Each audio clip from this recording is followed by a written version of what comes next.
حضرت be be Sara اور مصر کے بادشاہ کا قصہ۔ حضرت بی بی سارہ حضرت ابراہیم خلیل اللہ کی پہلی بیوی تھی۔ آپ بہت خوبصورت اور نیک سیرت تھی۔ حضرت ابراہیم علیہ السلام جب آپ کو لے کر مصر تشریف لائے تب اس وقت کا بادشاہ سنان بن الوان تھا، جو کہ ایک بہت بڑا ظالم فرعون تھا۔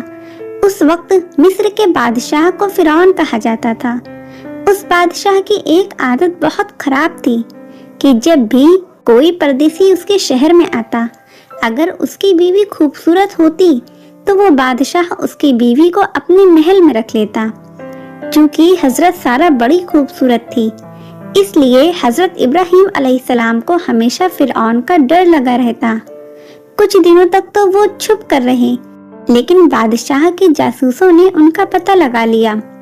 جب بادشاہ کے جاسوسوں نے آپ کی خبر بادشاہ کو دی تو بادشاہ نے اپنا ایک آدمی حضرت ابراہیم علیہ السلام کے پاس بھیجوا کر کہلوایا کہ ہمیں معلوم ہوا کہ تمہارے پاس ایک خوبصورت عورت ہے، اس لیے تم فوراً اسے میرے پاس بھیج دو۔ اگر میرا حکم نہیں مانا تو قتل کر دیے جاؤ گے۔ حضرت ابراہیم علیہ السلام نے ساری بات بیوی سارہ کو بتاتے ہوئے کہا کہ بادشاہ کی بات نہیں مانیں گے تو دونوں کو جان سے ہاتھ دھونا پڑے گا۔ اگر خدا کو تمہاری عزت آبرو کا خیال ہے تو کوئی بھی تمہارا کچھ نہیں بگاڑ سکے گا۔ کافی دیر سوچنے سمجھنے کے بعد حضرت بیوی سارہ بادشاہ کے پاس جانے کے لیے تیار ہو گئیں، کیونکہ ان کو اور حضرت ابراہیم علیہ السلام کو خدا پر پورا بھروسہ تھا۔ پھر حضرت ابراہیم علیہ السلام اور حضرت بی بی سارہ نے 2 رکعت نماز ادا کی اور دعا کے لیے ہاتھ اٹھائے اور فرمایا، یا الہی، میں تجھ پر اور تیرے رسول پر ایمان لائی ہوں، کسی ظالم کافر کو میرے اوپر حاوی نہ ہونے دینا، میری عزت و آبرو کی حفاظت کرنا۔ پھر نماز اور دعا سے فارغ ہو کر آپ بادشاہ کے شاہی نوکر کے ساتھ بادشاہ کے دربار پہنچیں۔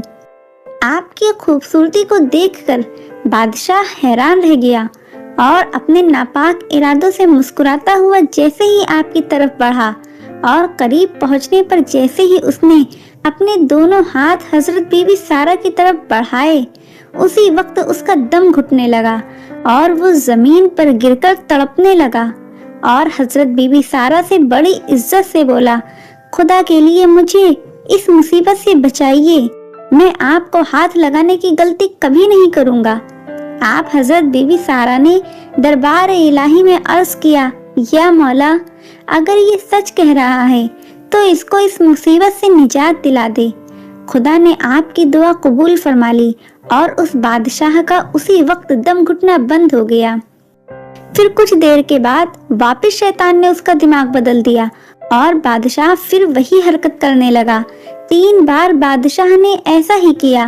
3 بار اپنے انجام میں ناکام رہنے پر اسے یقین ہو گیا کہ میں اپنے ناپاک ارادے میں اب کامیاب نہیں ہو پاؤں گا۔ یہ عورت کوئی اللہ والی معلوم ہوتی ہے۔ اور پھر وہ بادشاہ اپنی حرکت سے باز آیا اور اپنی بیٹی حاضرہ کو آپ کی خدمت کے لیے دے کر بڑی عزت سے آپ کو ودا کیا۔ گھر آ کر جب آپ نے ساری کہانی سنائی تو حضرت ابراہیم علیہ السلام نے خدا کا شکر ادا کیا۔ کچھ ہی دنوں بعد آپ بیوی سارہ اور حاضرہ بادشاہ کی بیٹی کو لے کر مصر سے بیت المقدس کی طرف چلے گئے۔ ابھی تک آپ کی کوئی اولاد نہیں تھی، پھر بھی بیٹے کی بشارت ملی تھی۔